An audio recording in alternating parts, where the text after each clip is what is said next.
My father didn't just think I'd failed, he wanted witnesses. That's why he booked a private engagement dinner for my brother in one of those downtown places where the lighting is soft on purpose and the silverware feels heavier than it needs to. Dark wood walls, white tablecloths, a server who refilled glasses before anyone asked. The kind of room my parents believed could prove a point all by itself. If you ate there, you mattered. If you didn't, you were a footnote. I was seated 2 chairs away from my brother Miles, close enough to hear everything, far enough to be excluded from the center. He looked comfortable, like he'd already stepped into the life my parents had been promising themselves since he was a kid. People leaned toward him when they spoke, laughed a little harder at his jokes, waited for his reactions like they were cues. No one asked me how I was, not in a real way. Anyone who glanced in my direction didn't have to hold the silence long because my mother filled it for them. "Rowan's still figuring things out," she said with that gentle voice she used when she wanted her judgment to sound like kindness. Like my life was a minor inconvenience she had learned to manage gracefully. My father chuckled and added something about patience, about how not everyone was built for real pressure. He smiled like he was doing me a favor by lowering expectations in front of a room full of people. I kept my eyes on the table instead, the candle flame trembling, the faint smell of pepper and charred steak, the small scratch in the wood near my plate. Details, solid things. I'd learned a long time ago that if I stayed still enough, people would talk as if I wasn't there. Across from me sat Miles's fiancée, Serena Vale. Serena didn't dominate the table, she observed it. When my parents spoke, she listened without interrupting. When Miles talked about work, she asked questions that slowed him down, the kind that made him explain instead of perform. Her eyes moved carefully, taking in tone more than words, like she could hear the tension under the laughter. At some point, my father decided the room needed a story, and like always, he chose me. He leaned back in his chair, swirled his drink, and said, "You know, Miles has always been focused, always had a plan. Rowan, on the other hand," he let the pause do the damage. "Well, she's taken the scenic route." A few people laughed politely, the kind of laughter you give when you don't know what else to do. My brother smirked, just enough to show he agreed. My mother nodded like it was a fact everyone should accept. I felt that familiar tightening behind my ribs, the urge to speak, to correct the story, to tell them they didn't actually know anything about my days or my choices or the reasons I kept my life quiet. But I didn't interrupt. I didn't defend myself. Silence had become my reflex, not because I was weak, but because I was tired. Tired of explaining a life no one wanted to understand. Tired of watching my words get edited into something smaller the moment they left my mouth. And the truth was, this dinner wasn't new. It was simply louder. A year earlier, I'd opened my phone and seen photos of a networking night at my parents' house. Drinks on the patio, strangers in tailored jackets standing near the pool, my father smiling like a man running a campaign. I hadn't been invited. When I asked my mother about it later, she sounded surprised I'd noticed. "Oh, honey," she said, "it was very business-heavy. I didn't want you to feel uncomfortable," as if being excluded was a kindness. Then there was the holiday barbecue, heat, charcoal smoke, paper plates bending under food. I'd been talking to someone near the fence when my father's voice rose above the music. He was bragging again about Miles, promotions, bonuses, legacy. Then he laughed and mentioned me, not with pride, with amusement. "Rowan's still doing her little projects," he said, and someone patted my arm like I'd lost something important, and everyone knew it. I'd stopped trying to correct them after that. Reacting only gave them more control. Silence, at least, belonged to me. Back in the private room, Miles lifted his glass and made a comment about how not everyone takes the traditional route. He said it casually, like an observation, but his eyes flicked toward me. Just a reminder, just a line drawn. My mother laughed softly and added, "She likes doing things her own way. The way people talk about stubborn habits they hope will pass." Then she leaned toward Serena and spoke about my future like it was an unresolved issue. Stability, security. How someone might take care of me one day. Her hand rested on my shoulder, light but possessive, like she was claiming a thing that belonged to her. That was the moment something shifted in me, not outwardly, but deep enough that I could feel it settle. They thought my quiet meant uncertainty. They thought my patience meant dependence. They thought my rented apartment and simple clothes were proof I'd failed to launch. They didn't see the discipline it took to live quietly while building something that couldn't afford distractions. They didn't see the long nights with only my laptop fan humming in the background, the calls that came in from different time zones, the careful decisions that had to be made without anyone's applause. They didn't see the documents I couldn't talk about, the agreements that could collapse if the wrong person knew the wrong detail at the wrong time. I hadn't stayed quiet because I was ashamed. I stayed quiet because the work demanded it. Across the table, Serena wasn't smiling anymore. She was watching. Really watching. Not the way people watch a performance, the way people watch a room to understand who holds power and who pretends not to. My father ordered another round. My brother leaned back, satisfied. My mother started talking about future holidays, already planning who would sit where, already arranging the image of a perfect family in her head. Then Serena asked, calm and direct, "Rowan, what exactly do you do?" The question landed differently than the others. It wasn't polite filler, it wasn't casual. It was real. Before I could answer, Miles chuckled. "It's complicated," he said quickly. "Some tech thing. She's been experimenting." My father nodded, relieved to take over. "Lots of people try those kinds of things. It's a tough space." I felt heat rise in my neck. I stayed still. Serena didn't accept the answer. "What kind of platform?" she asked, eyes still on me. My mother touched my arm again. "Rowan's modest," she said, smiling tightly. "She doesn't like to talk about it." Serena leaned slightly closer, lowering her voice just enough to change the tone without making it secret. "Is it logistics related?" she asked me. I looked up for the first time in minutes. "Yes," I said. One word. "Calm." Serena's eyebrows lifted just a fraction. "Global?" she continued. I nodded once. Miles laughed a little too loudly.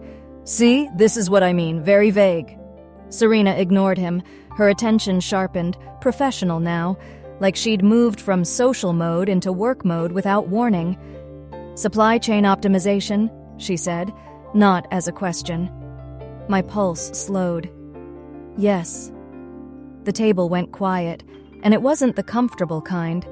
Serena exhaled slowly, eyes never leaving mine, and then she murmured, just loud enough for the table to hear, "Wait, you're—" She stopped herself mid-sentence, like she'd almost said something dangerous out loud.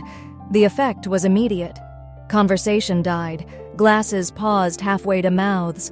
Even my mother froze, her hand hovering, unsure whether to keep touching me or pull away. My father frowned. "What is it?"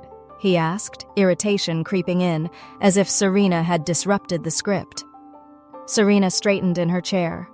"Rowan Hart," she said carefully, like she was testing the name against something she knew. "You're the founder, aren't you?" No one spoke. I met her gaze and gave a small nod. The sound my brother made wasn't quite a laugh and wasn't quite a gasp. "Founder of what?" he demanded, louder than he meant to. Serena didn't answer him. She reached into her bag and pulled out her phone, tapping the screen with practiced ease. Then she turned it around and slid it toward the center of the table. An industry article filled the screen. Clean layout, serious tone. No photos of me, just analysis, numbers, and quotes from investors praising a founder who preferred to stay out of the spotlight. The headline sat there like a weight.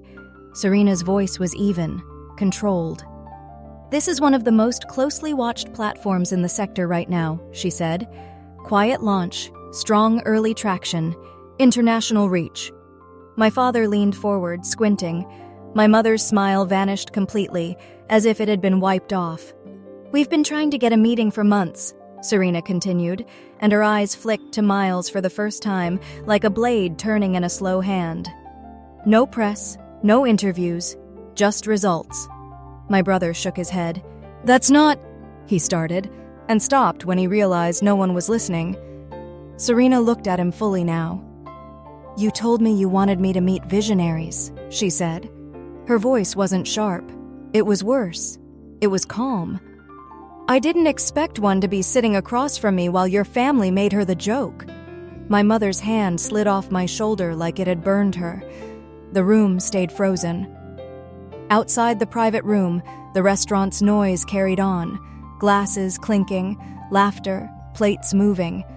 But our table felt sealed off, like we were encased in glass.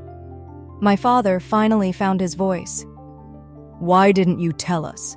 he asked, and the edge in his tone dulled into confusion. I didn't answer right away. I picked up my glass, took a small sip, and set it down carefully. "You never asked," I said. Miles pushed his chair back abruptly, the legs scraping the floor.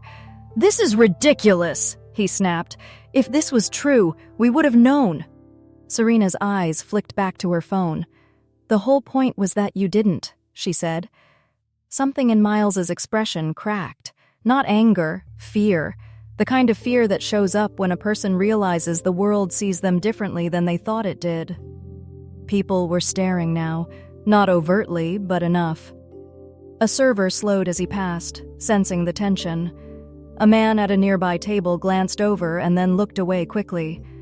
My father swallowed. My mother stared at the tablecloth, fingers clenched tight in her lap like she was holding herself together. I felt oddly calm, detached. Like I'd stepped outside my body and was watching a scene I'd rehearsed in my mind for years, except it wasn't ending with shouting or apologies. It was ending with silence.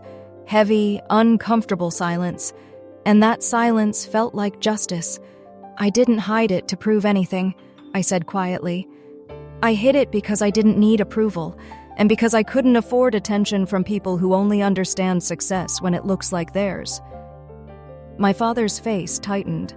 For a moment, I could see the calculation behind his eyes, the mental math of how quickly he could turn this into something he could brag about, how fast he could pivot the story from laughing at me to claiming me. My mother tried to speak. Her mouth opened, then closed. She tried again, and nothing came out. Serena sat back, watching them now, the way she'd watched the room earlier, only now she knew exactly what she was seeing. I reached down and smoothed my napkin before placing it beside my plate. The movement felt ceremonial, final. "I should go," I said. My father's voice rose, not loud, but urgent. "Rowan, wait. Sit. Let's talk." Miles stared at me like he was still trying to force the old version of me back into place. "So you're just... what? You're leaving?" I looked at him, and it surprised me how little anger I felt. What I felt was distance, a clean separation. "I'm not leaving to punish anyone," I said. "I'm leaving because I don't want to spend another minute in a room where my life is treated like a punchline until it becomes useful." Serena met my eyes and nodded once. Respect, clear and quiet.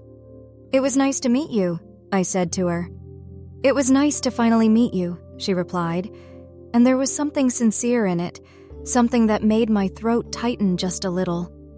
I didn't look at my family again. I didn't need to. When I walked out of the private room, the silence followed me, but not the familiar silence of dismissal. This one was different. This one was earned. The night air outside felt cooler than it should have, brushing against my skin like a reset.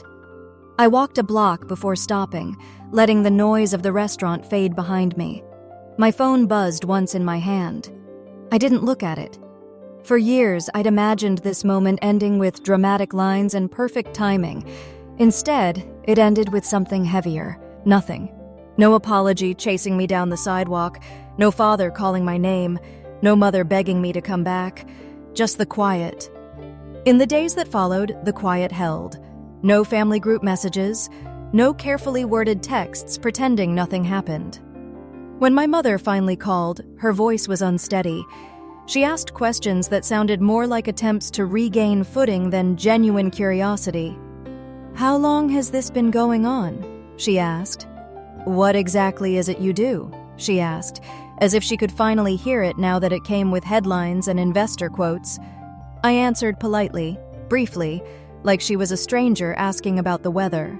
I didn't fill the gaps for her anymore. My father didn't call at first. When he did, a week later, he talked like a man trying to negotiate with reality. He asked if I was open to dinner, if we could start fresh, if I would explain everything properly. He said properly the way he used to say it when I was a child, and he wanted me to repeat a story until it matched what he could accept. I told him I was busy, not as a lie, as a boundary. Miles never reached out.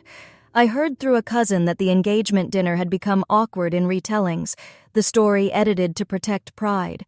In one version, my father had always known I was doing something big but didn't want to pressure me. In another version, my mother had protected my privacy and kept my success quiet for my sake. In the most ridiculous version, Miles had supported me in the early days. I didn't correct any of it, let them rewrite it if they needed to. I didn't need credit. I needed distance. What surprised me most was how light everything felt once I stopped carrying their expectations. My work continued exactly the same. Calls, decisions, deadlines, the steady movement of a life I'd built brick by brick while they watched the wrong blueprint. Nothing changed on the outside.